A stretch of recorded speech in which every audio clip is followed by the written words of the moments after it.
And welcome back, ladies and gentlemen, to another edition of Meet a Geek. I am Omar once again, and today I am joined, actually I should say I am honored to be in the presence of Wolf Badger 82. If you haven't seen him streaming on Twitch, you need to check it out. This guy is a Call of Duty king. This guy has so many, kills on his record that he should be, charged for murder in like 50 different states. Whatever the case is, Wolf Badger, how you doing today? I'm doing great. Thanks, Omar. Thanks for having me. So, Wolf Badger, let's just jump right into this. Tell us about yourself. Like, who are you? So my day name is Charles Woodin, and I during the day I work as CEO of Geekdom. I'm 38 years old, originally born and raised in Michigan, and then took a long route and made my way down here to San Antonio, Texas, where I've spent the last 10 years, and I'm happy to have a family and set up home and make this place my new home.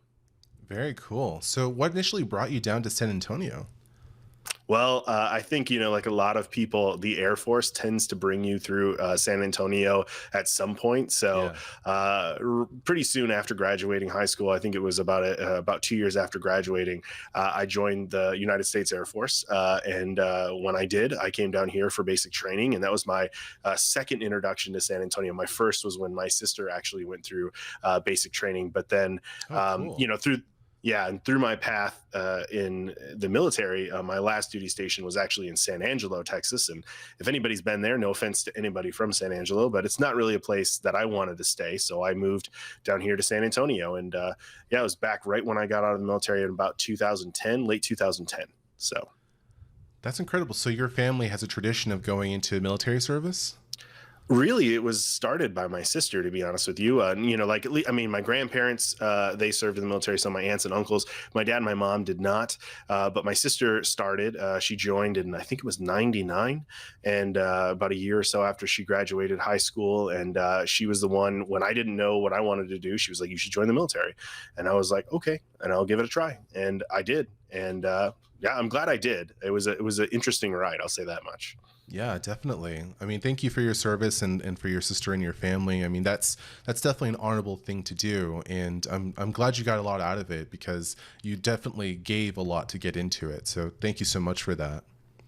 Of course. Yeah. I mean, it was well worth it. I really enjoyed my time and got to learn a language and spend some time abroad. It was nice. It was a good time. That's excellent. So you came to San Antonio and now you are the CEO of Geekdom. So what was that journey like? So you're in San Antonio, coming out of the Air Force or in the Air Force, and then now you're the CEO of Geekdom. Can you tell us like how you got there? Yeah, it was a kind of an odd journey. So when I got out of the military, I decided I was going to go to school. My last tour of duty in the military, I was an instructor teaching the top secret part of the job that we did up in San Angelo. And when I got out, I decided, obviously, the smartest thing to do after being an instructor is to become a student, right? And so I joined UTSA, started going to engineering school there, got rid of all my general electives and things like that, and started going through the major part of the studies. And really, about a year or so in, I realized I don't know if I can continue to do this because I think about a year in was when it really hit me that I missed having the responsibility of a job and really, like a mission in the military. And so I decided like I need to get even just a part-time job, just anything to kind of keep my mind focused. And I walked across the street technically there at UTSA, and I went over to Apple, and I decided that I was going to, I've always, been a fan of Apple and wanted to, get a job there. Didn't really care what it was, but I wanted to get a job, and I did. And the one thing that I knew I like to do, and part of the reason why I chose engineering and Apple was I've always liked to solve problems, and it didn't matter what the size of the problem was. It was one of the addicting qualities that I had was if you put a problem in front of me, I can't stop until it's fixed.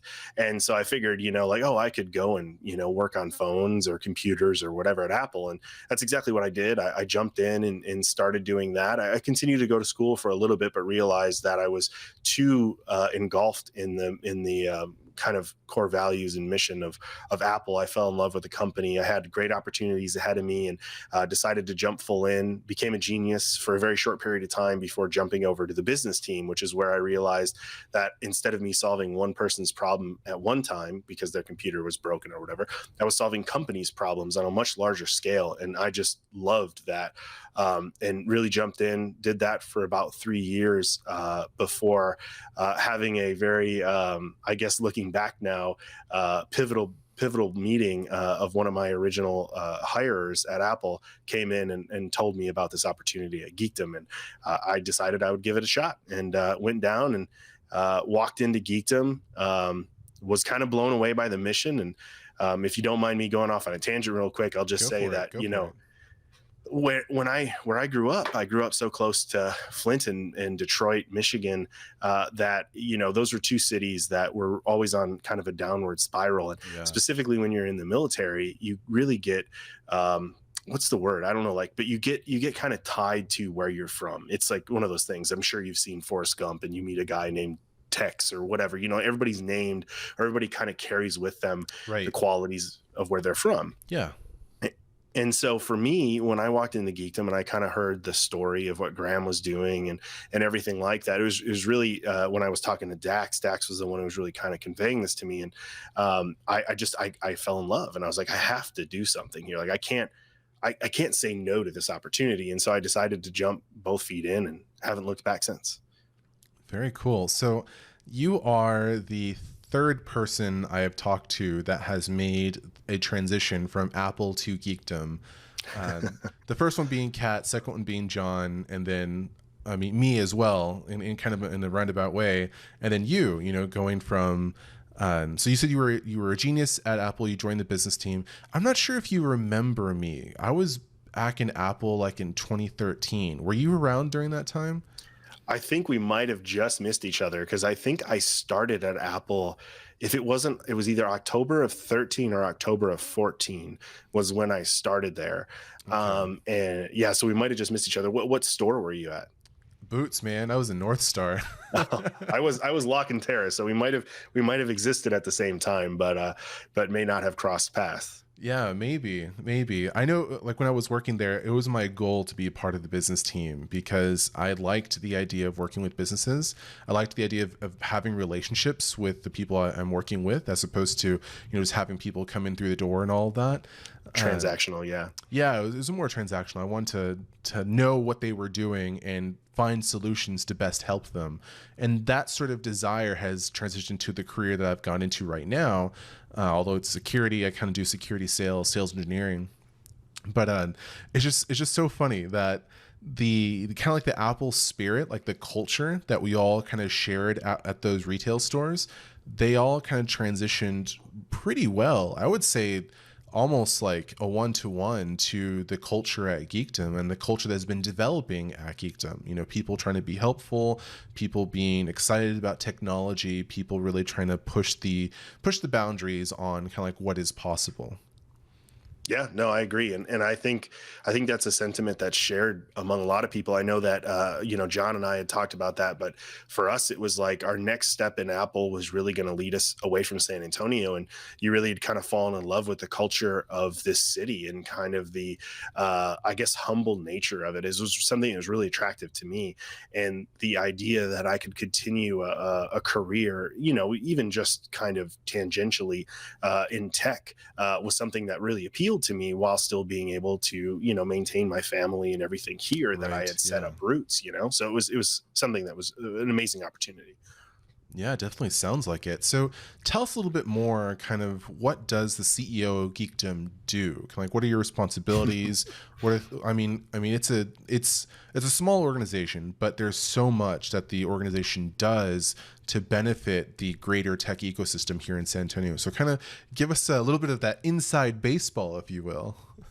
Yeah, I would say that, my job is addictingly difficult to do. And by that I mean, like, there's a balancing act. Yeah, there's a balancing act that has to happen where you really, like, the mission of Geekdom is really to create or to build San Antonio one startup at a time. And the way that you do that is by assisting these early stage companies or individuals along a path of business creation, right? Well, I think anybody who's worked in early stage companies, or anybody who's had an idea, realizes you don't have a lot of money when you do that. So it's not like Geekdom is a cash cow by any means. And it's not like we're trying to make money, hand over fist from our members or anything. We're really trying to offer as much value as we can at the littlest cost possible for us, and as that value to our members. And so we do whatever we can to make sure that that's something that happens. And so what we do is we assign really high value to positive outcomes, even if there's not a monetary value with that. So if you have an idea and you're creating a company, and that company ends up, having 100 employees and becoming a mainstay in San Antonio, that is worth millions of dollars to our mission, right? But you probably brought in, let's say you are a member at Geekdom for 12 months, you probably brought in to Geekdom's bottom line $600 if you paid the $50 a month membership, right? But that's totally fine. That is an equation that pays off for decades, for really why Geekdom was founded and what Graham's intents were. And that's something that I found great admiration in, and something I really latched onto and decided, like, I want to try to balance that, and I want to figure out how you maintain running a company on a shoestring budget while trying to really get the most value for the people that you're here to support. And that's pretty much what I try to do every day, and that's adding more programs, adding more impact without really costing a lot of money. Yeah, so efficiency would be really one of the things that you really try to target, because revenue and resources tend to be low, but then you also want to be able to utilize that in a way that has the most impact to the mission, right? Exactly. So, I mean, that takes a lot of creativity for sure. So I guess the question I would ask you next is, what sort of advice would you give to a startup that, as you mentioned earlier, like, they don't have a lot of money? So what would be some of the kind of like the general big ideas that they'd want to focus on organizationally to be most efficient and also provide the most impact towards what their mission is? One second. I mean, I would say that from my perspective, the best advice that I can give is seek as much input as you can without entering into the analysis paralysis. So I'm a person who seeks input from all different sources, even inputs that I know are going to be negative and naysaying, some, input that could lead me astray. I still find value in it because it gives you different data points to be able to put into your equation when you're making an aim or a trajectory or something along those lines. And so I find great value in seeking as much input as possible. And that's something that I would offer as support to any early stage company, any early stage entrepreneur, is really try to find out as much information about the decision that you're making before making that decision, and then committing to it, and really seeking assistance from people who had been there and done that. So if you have a mentor, or you have somebody who's experienced what you're doing, utilize them as much as you possibly can, as much as they're willing to, and ask for their advice, and then offer a reason why you chose to either take that advice or why you chose to go against that advice, and then move forward with as much speed as you can, and don't cost too much money. Yeah, that's interesting. I mean, getting a lot of different inputs. So in doing so, you kind of let everyone know kind of like what you're doing. I know a lot of people who kind of come into Geekdom, when they're first in there and they're working on something that's kind of still trying to get its feet off the ground, one of the things that they'll do is try to keep it close to their chest. Yep. And I remember Nick Longo a long time ago when I was working at Geekdom. Actually, I think I worked at Apple before 2013, now that I think about it. I started Yeah, I started at par level in 2013. I was in Apple like at 2012, 2011 timeframe. Anyway, Oh, I didn't know you worked at Par Level. That's awesome. yeah, I did. That was my entry into to geekdom. Oh wow. But yeah, so I remember Nick Longo saying, "No one cares about your stupid idea." Like he just said that, and for me, like, it sounds like offensive, but it's really not, right? Because there's a lot of truth to it. I mean, the difference between somebody having an idea and executing on idea are miles apart, kilometers Yep. apart for our international audience, because we still use the king's measurements here in the United States. And it's so interesting that a lot of people just don't get that, right? Like someone says, like, I'm going to build an app that will help people be more connected than they've ever been before, by swiping left and swiping right, right? Yep. Whatever that might be. Or I'm going to have an app that allows people to dance to their favorite songs and then, share that Post with videos everybody. about it. Yeah. Yeah.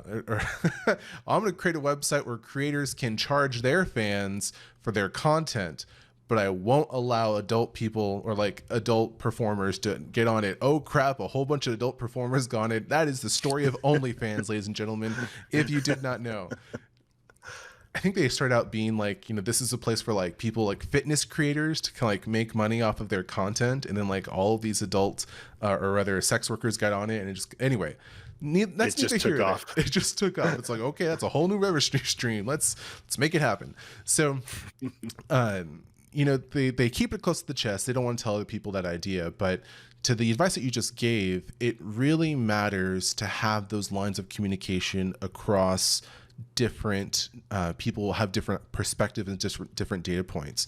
So if I'm a brand new company coming into Geekdom and I have this great idea, what would be some resources, one, that I can go ahead and utilize right off the bat, and two, what would be a way for me to give back to the community as I am a part of it, right?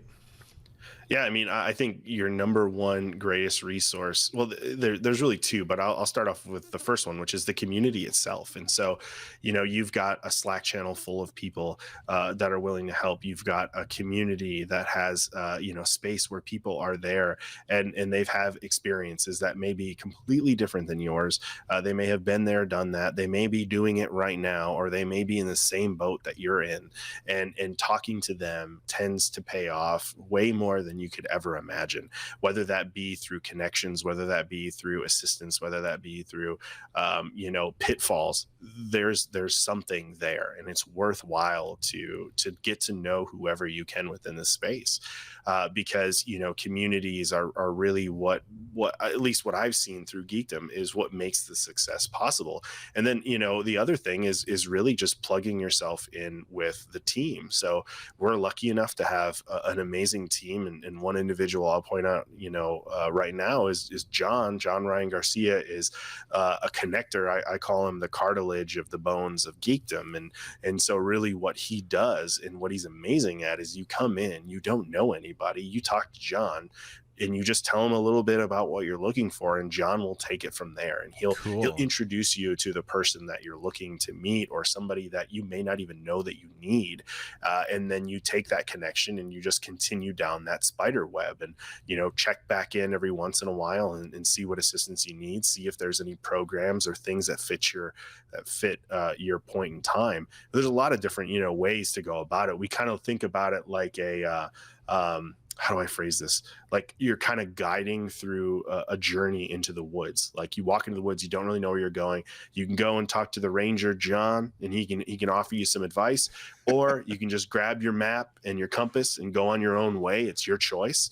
But that's kind of how we look at it. Yeah. And then going to your last point, which is the giving back. I mean, again, as I had said, the community is such an important piece to how people succeed. That includes you. If you join Geekdom, your experiences before you walked in that door add a new value to the community as a whole, because everybody's journey is different. and everybody's experiences are different, and that input that you offer could help guide another person towards success, and you may not even know it. So being open to connecting with new individuals, being willing to share your experiences through either being a mentor, or offering workshops, or some kind of story. There's hundreds of different ways, but just make yourself available to the other members is the best way to give back. Great. That's fantastic advice. And I mean, a lot of the people that we talk to on this program, I say me, but anyway, We're all here. Yeah, we're all here. Like all of you who are listening, you're all part of this. One of the things that they've all echoed is that very same point. Be willing to listen to somebody else.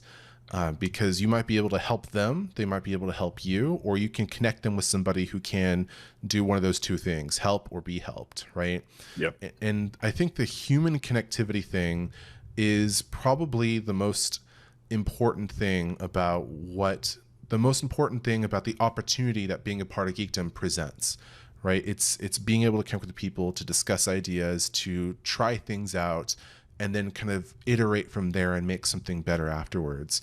I think for me, and I've said this in other episodes, Geekdom has been a life-changing organization, because my life from when I entered Geekdom to, still being a part of the community has been drastically different. And it has been because of the people that I have met there that have provided those doors that I was able to walk through and do stuff with. So I absolutely think that you're right about what you had said earlier. This is my long way of agreeing with you. Well, yeah, I think I agree with everything you just said, though, too, because even in just so my you little agree with intro, yourself. I agree. Just it's basically like an infinity sign of just agreeing here. Just agreeing. But yeah, like for me, even my journey into Geekdom itself was a life-changing event for me. It offered me an opportunity to really continue to be here in San Antonio. I have a family now with two beautiful little girls and my wife and everything like that. It's something I'm just very grateful to be able to do, and to do it here in the city while doing it with amazing members like you and everybody else. Yeah, thank you for that. And I'm glad that you are in the position that you're in, especially now, because we're in the middle of a pandemic, and this had happened during your time as CEO. And this is not something that anybody could have foreseen, right? No one can be in close proximity with each other. There is an airborne virus that is pretty deadly. As CEO, and you're operating a co-working space. Yeah, and you're operating a co-working space. That kind of depends on people being in that community.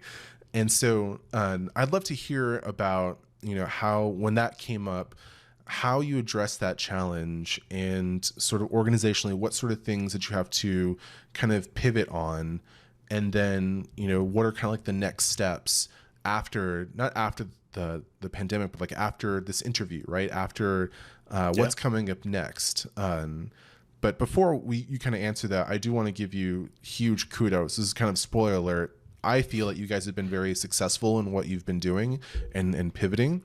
So I do want to give you a huge amount of kudos for being a fantastic leader and making the right calls during this difficult time that we're all going through, as well as pushing that testing, the testing program that you all have in the event center that Kat is also a part of, that she talked about in a previous episode. That's huge. That's something that nobody else in San Antonio was really doing, and Geekdom is now able to provide tests for free. So tell us about kind of like the beginning of it, the during, and then kind of like what's coming up next for Geekdom during this pandemic. Yeah, thanks for the kudos first off. And for those of you listening that may not know Apple lingo, kudos means like thank you or great job. So just let you guys in on that. Man, I'm trying to even rewind my mind back to March or February. It's been a long time. It's been years since March. It feels like it, seriously. Yeah. Well, I have the luxury. My sister, her job is infectious disease control for hospital systems, and so Wow. you know, her and I had a lot of conversations in January and February leading up to kind of the inevitable that we now know what happened. And you know, she obviously she's not a doom and gloom kind of person, so you know, she you know laid out a few things to be aware of and to be ready for and concerned in. And in my mind, I don't even remember when I thought this, but in my mind I was like, okay, well, for us, we're a very events based organization. Collaborative co-working is our key. So people being in close proximity is huge. And so if I start to see big events being canceled, that's when I really need to start prepping on my end for things that we need to do. And I remember I was having one of these things that I now miss more than ever, which is a Friday afternoon, grabbing a beer on Rosella's patio Yeah. with a good friend, Josh Seltzer, and we're sitting there and we're drinking and we're talking. And this must have been early March or late February.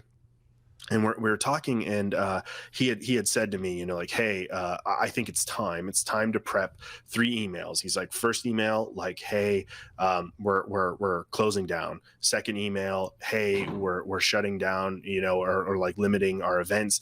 And then the third email is, you know, that we're, hold on, my kids are about to come in here, 1 second.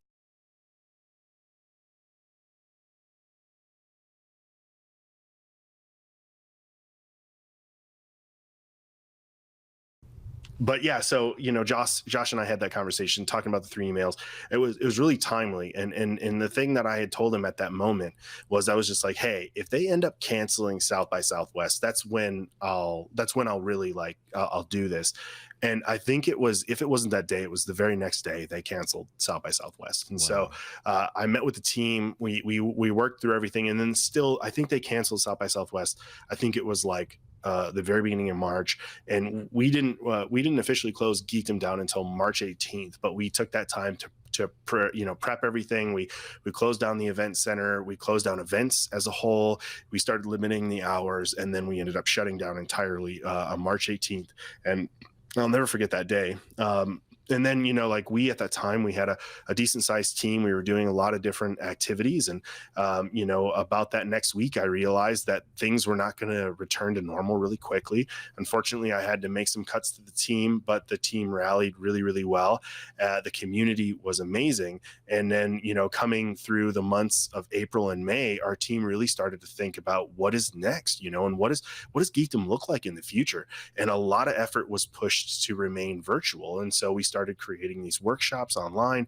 We started to do all sorts of different activities to really get our community continually active through online activities in a time where we couldn't be physical. Right. And then when the idea came up that we would eventually be able to reopen, what does that look like?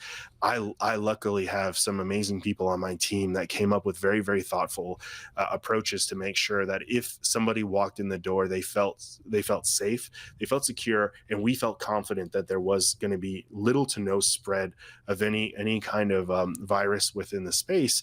And that was kind of the rules that we had taken into it. And so you know when you walked back into Geekdom when we reopened, I think it was like June 8th. When you walked back into Geekdom, you had to book out a space, you had to check your temperature, you had to do a health screening, you had to remain 6 feet, you had to wear your mask. So we still, to this day, it was June 8th and now we're in, you know, October. That's still a part of the protocol.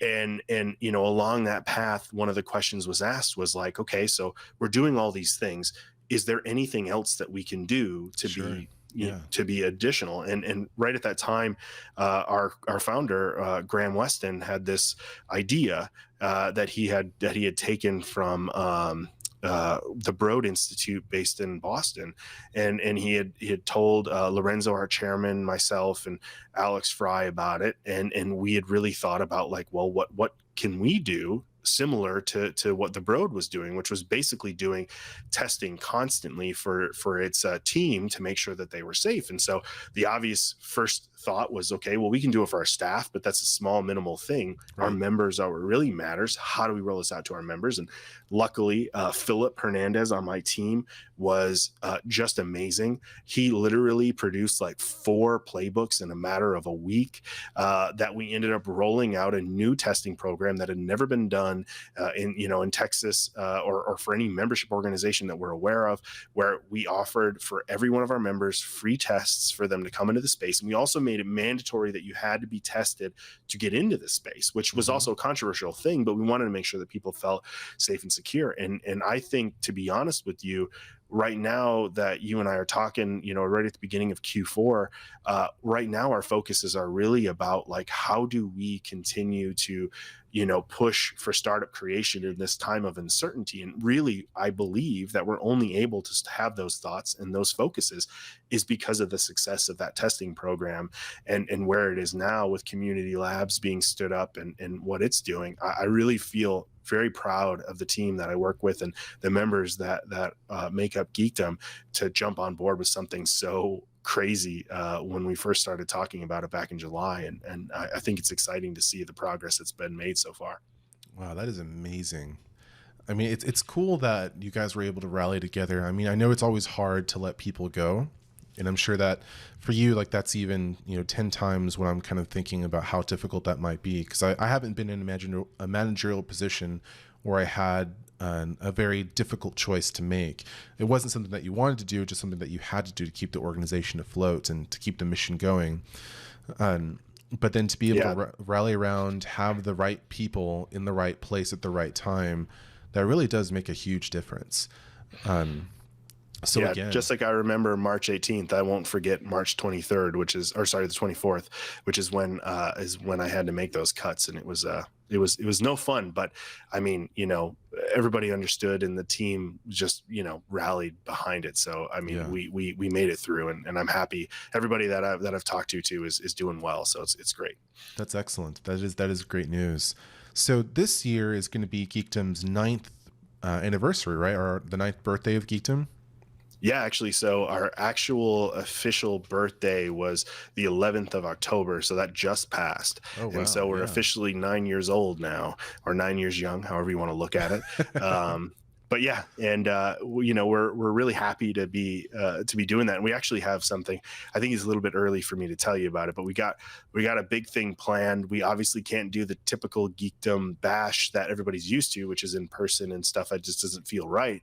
But our team is working on something virtual where we'll be able to engage with our members and really get them rallying behind something to celebrate 9 years. So keep your ears out for more to come on that. Yeah, cool. So this episode's going to be published on November 12th. So, yeah. So that means... it may have already happened by then, but I don't want to give it away. Well, I guess I won't be giving it away. You'll know how awesome it was. Great job, everybody. Yeah, everyone was a part of it. It was amazing. Like... fast forward to the future and like, oh my God, that was an amazing party that we couldn't be a part of because we all are afraid of COVID. Yep. You and I could just talk like it just happened. Oh my God, that was great. I know. So. Like, do you remember that guy who did the thing? Wow. It's like those videos that they did in The Office where Daryl just shot remember when that guy did the thing? And then they just played it later. Yeah, I remember that. Such a good show. Such a good show. All right, so that's really cool. There is something coming up. I mean, for us, it's coming up. For all of y'all watching, it already happened. So I hope you enjoyed it. Yeah, I hope you liked it. Cool. All right, so let's move on to the next thing. So you had talked a little bit about before, your journey to Geekdom and what kind of brought you there. You've also talked a little bit about talked a lot about the value of being a part of it, because I think that's really key. But so how did you become the CEO of Geekdom, right? So what were you before? Like, when you entered the organization, like, what was your role then? And then kind of what was the transition to become the chief executive officer of the organization? Yeah, so I mean, it's as interesting a journey, I think, as my time, through the military to Apple and then to here. I joined originally as a business development manager, which was very similar to what I was doing at Apple, which was working with early stage members, trying to get them, like in the door and connected to the right resources. If they needed an office, I would help them get an office. If they needed assistance, that was kind of what I had done. I did that for about 6 months before being promoted to membership director, which that role was very similar, same responsibilities, but it was also in charge of the membership team, whose main job was to make those connections. So, John being the cartilage, as I referenced before, he was a part of the membership team. He's the guy who gets you all through the path at Geekdom, gets you through the woods, so to speak. And so I did that for, I think, almost nearly a year or so before I had the opportunity to step in as CEO. And that came as much of a surprise to me as I think it did anybody else. I still to this day deal with imposter syndrome. Don't tell anybody. But, like I won't tell anybody.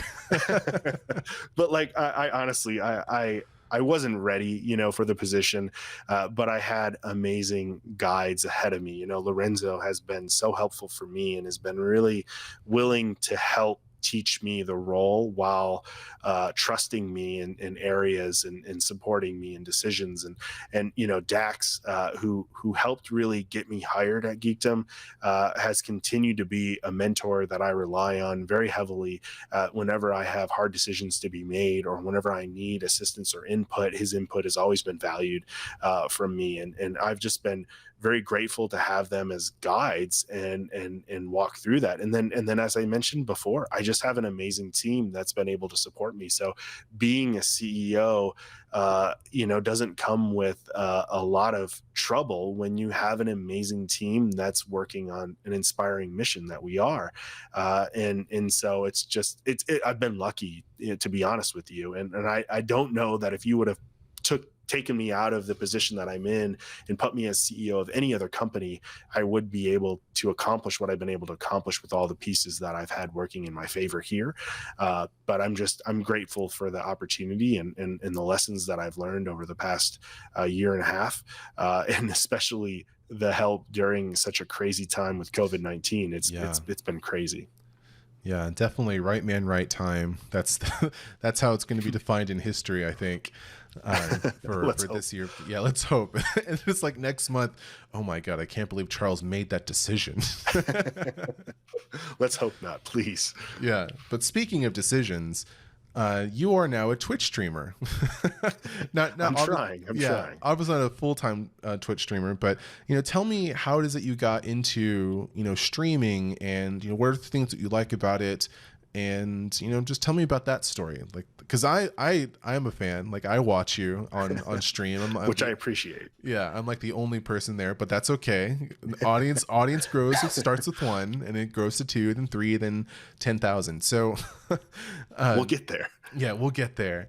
Let's go Wolfies. Let's go Wolfpack. That's what you should call it. I love that. I don't know if you saw this, but Philip made me a shirt. Actually, I have like a logo and everything. Like, I feel legit, and it's all just based off of those guys gassing me up, to be honest with you. That is awesome. That's the right team, man. Like, they're supporting you. They're pushing you forward. Well, my story into where I am is kind of a funny one. I've always played video games. I've been mostly a console player, though. Like, I played computer games way back in the day, and then I really adopted, I think about Xbox time. I started to really dive into just consoles and first person shooters and stuff like that. And so I've always been a Call of Duty guy. And then when the pandemic hit, well, actually, no, let me rewind just one more little anecdotal story. When I worked at Apple, and I would walk into the back of house, is what they call it. The team used to sit at the computers that were back there and watch Twitch. At that time, that was my first introduction to Twitch. Again, I'm kind of like a really old millennial, so it's still kind of weird to me. And so they're watching people play video games. And I remember thinking, like, how stupid is this? Like, you are spending your time watching somebody else play a video game, talking about who knows what. Like, that does not interest me at all. This is 2014 Charles, of course, right? Okay, boomer. Exactly, right? I deserve it too. And so And so flash forward a little bit of time, again, always playing video games is how I cope with the stresses of life. And the pandemic hits, things go crazy. And I owe this to you now that I think about it. I remember in the gaming Slack channel, you had mentioned, hey, I heard there's this new game called Warzone. I heard it's pretty cool. And I was just like, huh, I should check that out. Right. And so I downloaded it because I'd had the Call of Duty game, but I'd kind of already putting it down. I hadn't really played the regular multiplayer, and then I was like, "Oh, let me check out this Warzone game." And so I downloaded it and I started to play. And I could talk about this for hours, but I love the Warzone version more than I like the multiplayer. So I really dove into it, really started to like play a lot, and then that led me to then start watching other people play, and so I became the very thing that I hated. And I started to watch some big name people who play the game, Nick Merckx, Swag, this other guy, Iceman Isaac, and they were really like really good at what they did. They had these great tips and like ideas on how to play, and I would watch them any moment that I had. I would sit there and I would watch it, and then I just started to apply some of the techniques, and I feel like my skills in the game have grown quite a bit. I still am nowhere near their level, but then I was just like again, my friends gassing me up are just like, dude, you should totally start to stream. And I was like, yeah, sure. And the only real reason I decided I would start to do it was that it would be cool for me to be able to look back and then do the same thing that I'm doing with these professionals, to see kind of what they do and how they do it, but then do it to myself and say, like, why did I do that? Oh, I should have done that instead in these, certain engagements and stuff. And so that was the really reason. And then more recently, I've had some feedback from some valued members like you and John to tell me, hey, dude, if you're streaming, you need to like talk to the people that are watching. And I was like, yeah, that's a good point. And so I'm trying to do that more often. So hopefully we add some other fans right next to you, Omar. The next couple times we stream, I'll start to be more engaged. So yeah, I got to grow that wolf pack, man. That's what you got to do. But yeah, anybody who wants to check it out, twitch.tv/wolfbadger82. You're more than welcome. That is so cool, man. I mean, it's not often that you have CEOs of companies that are also Twitch streamers on the side. I just think that's a really cool story. That's just me. I think it's a cool story. Thank you. But tell me else, like, what are some of your other passions? Because I hear a lot of passion in terms of gaming, in terms of competitive gaming specifically. Because I know that's a whole other thing. There's casual gamers and there's like competitive gamers and there's professional ones that get paid to do what they're doing. But what are some of your other passions? Like, what keeps you up at night? Well, other than my kids when they come into my bed every night, the only other thing that I would really consider like a hobby or a passion that I do that's like, like a thing other than like my family and stuff is woodworking. I've always kind of liked woodworking. I'll be honest, I haven't done a lot with it since my oldest daughter's second birthday. I think I made this big hope chest for her. But yeah, I mean, like I really enjoy it. It's something where you get to go out into the garage and just spend a lot of time and really kind of think about the bigger problem and work on pieces to solve it. And so the big projects I've done are that the hope chest I just mentioned. I've done our kitchen table, or sorry, dining room table. And just a little bit of other things, but I don't have a lot of the tools. So I've acquired some over the years, but I remember when I made the table, I was literally using like a handsaw and like screws and stuff. And now I've got like a nail gun and things. And so it's something I like to do. I don't do enough of since having the kids and, really starting my other career of Twitch streaming. I haven't been able to spend a lot of time on it, but I'll get back to it eventually. Yeah, I know, right? Hey, you can be like, there's a bunch of Twitch streamers that are also woodworkers, and they'll like build stuff on stream. Like for me, like I love woodworking. I've never built anything with wood except for like that one time in high school that I built like a little bookshelf, but like I had like the bottom piece was missing. So instead of it being like this, it was just straight. It was just straight horizontal with like a back. It was dumb, but that can work as a bookshelf, just to say, I mean, it's a flat piece of wood. You put books on it. I mean, yeah, bookshelf. Thank you for being so gracious with my woodworking. But yeah, like I consume a ton of woodworking content. I find it really relaxing and really educational. And I did have a couple of woodworking questions for you, if you don't mind. Yes, sure. So what is your favorite type of wood in terms of, the way it looks, as well as kind of like ease of use to working with it? So I've worked primarily with like the cheaper woods, so like pine and stuff like that. Hmm. But I did do a couple of things with oak, and I don't remember the exact type of oak that it is, but it's kind of like a reddish color. So I know it's not like redwood, but it's kind of like this reddish oak. Hmm. And that was one of my favorites to work with. It's a lot more harder to mess up. I'll say that much. Like Okay. when you're doing pine, if you're staining pine, it is like it's like a sponge, and Yeah. you can easily mess it up. But when you're working with oak, it seems to work a lot better. And I haven't done a lot of the, like the fancy woods, like the teaks or the bamboos, or I haven't done any of those yet. So I need to branch out a little bit. But yeah, I would say oak has been my favorite to work with thus far. Where do you source your wood here in San Antonio? Where are some good places to get some wood? So, I mean, to be honest with you, when I first started, it was just going to Lowe's and Home Depot, honestly. Hmm. But then there's this place right up the road. So I live in Helotes, so 1604 in Braun, Hmm. and there's a place my mind is blanking me right now, but it's basically right where Braun and Bandera meet.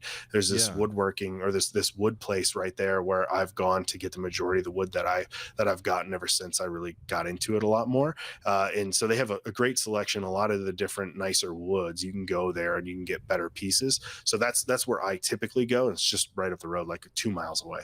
So That is pretty cool. I live off of Bandera and Hebner, so I'm very close to where we're you not are. far away. Yeah, we're not I far away at all. literally, yeah, I drive by there quite often. My daughters go to school off of Prue Road, and so Okay. I take Keebner quite often to and from, without having to deal with the crazy traffic that happens on Bandera sometimes, and then Hmm. I-10. So kind of use that as a throughway.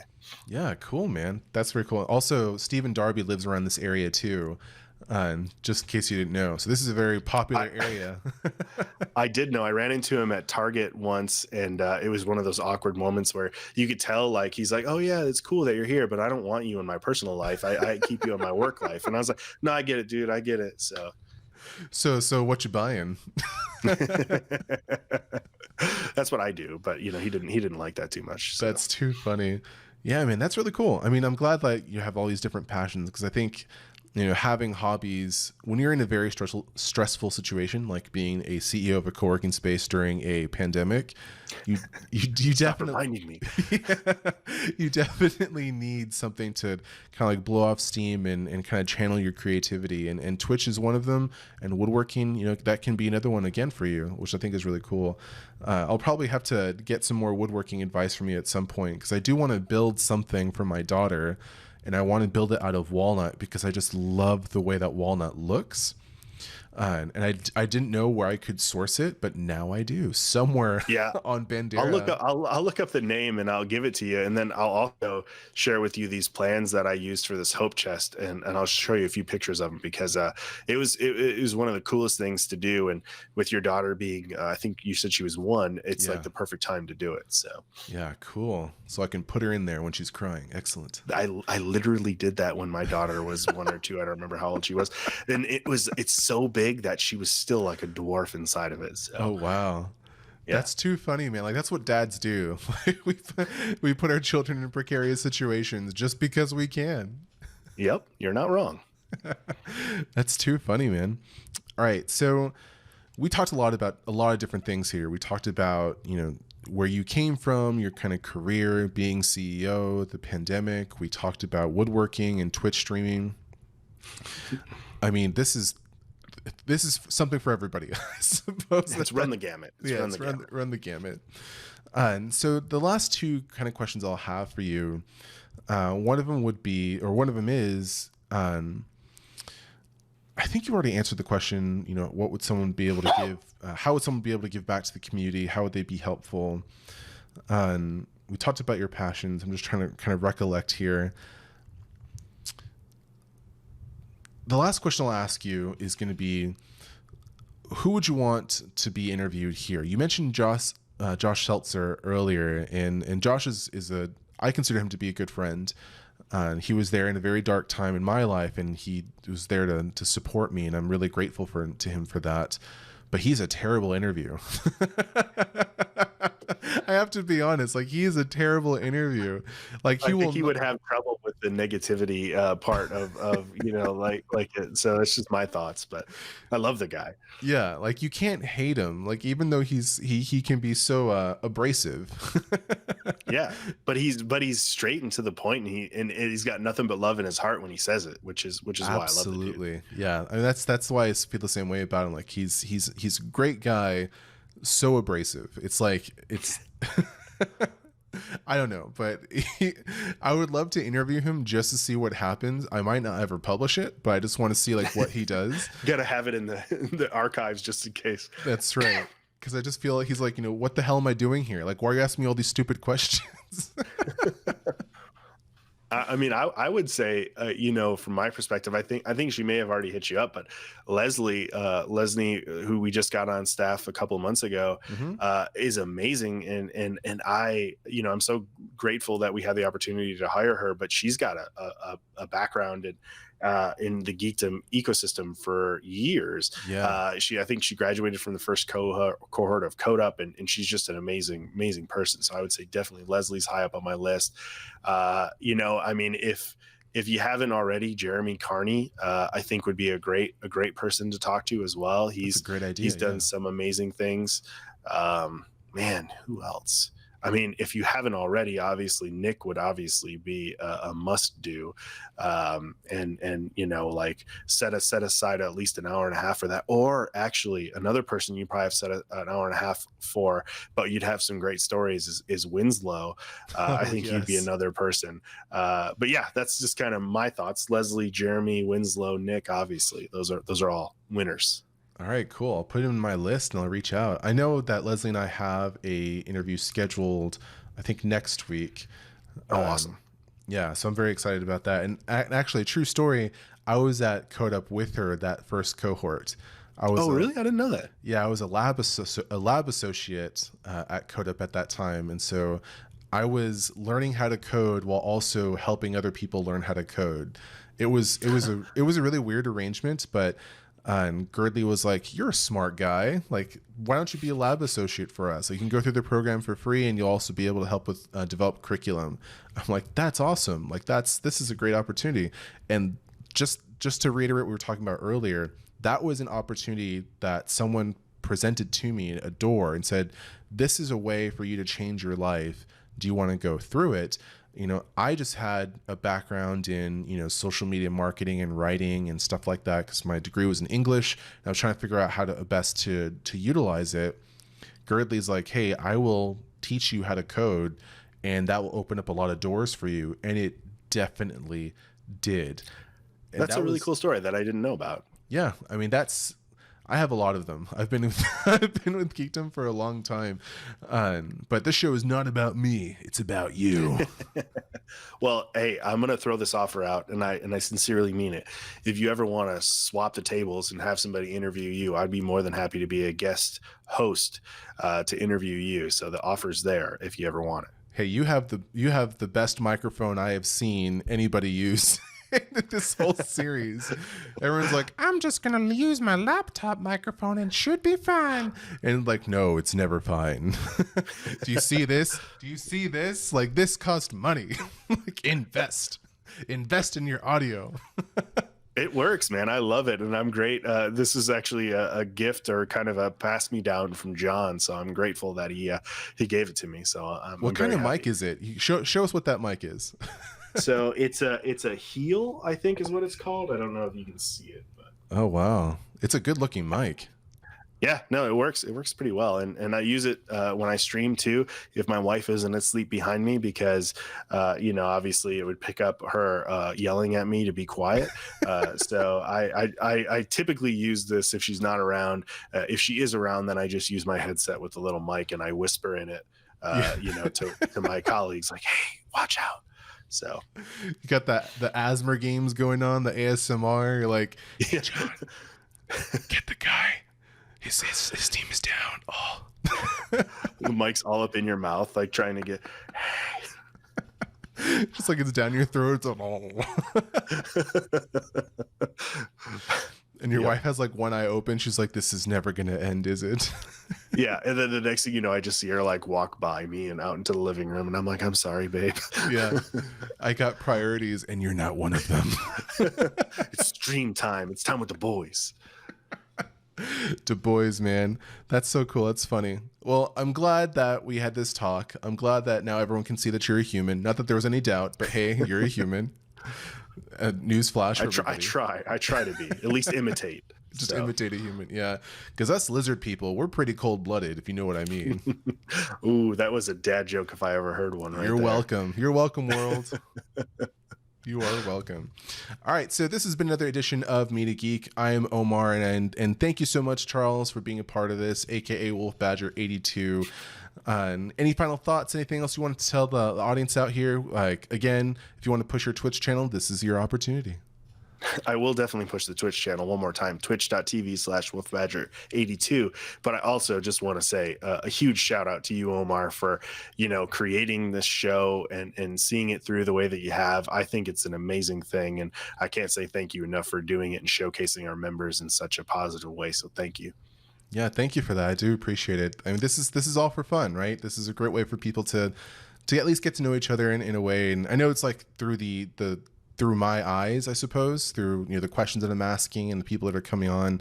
But I really want people to have the opportunity to tell their stories, because it really matters what you all have to say, because you all are the ones that are doing the things that inspire other people to do things. And that's what I really want to get out of this show, is for people to inspire others. I'm just the guy asking the questions. It is you all who are the ones who are doing the inspiration. So thank you. Thank you for being a part of this. All right, everyone. Thank you so much for watching. I've never done this before, but I'm going to try it. Like, comment, and subscribe. Hit that. Ooh. Yeah, I've never done this before. I always joke about it, but I've just never actually asked people to do that. So again, like, that's the little thumbs up button. Turn it blue. Comment, tell me what you thought. Feedback is great, negative or positive, or I just came here to comment because you asked me to, or first is good too. And then subscribe and hit that bell notification icon so you'll know when another Meet a Geek is released. All right, so we will catch you all in the next one. And again, do not forget to be helpful.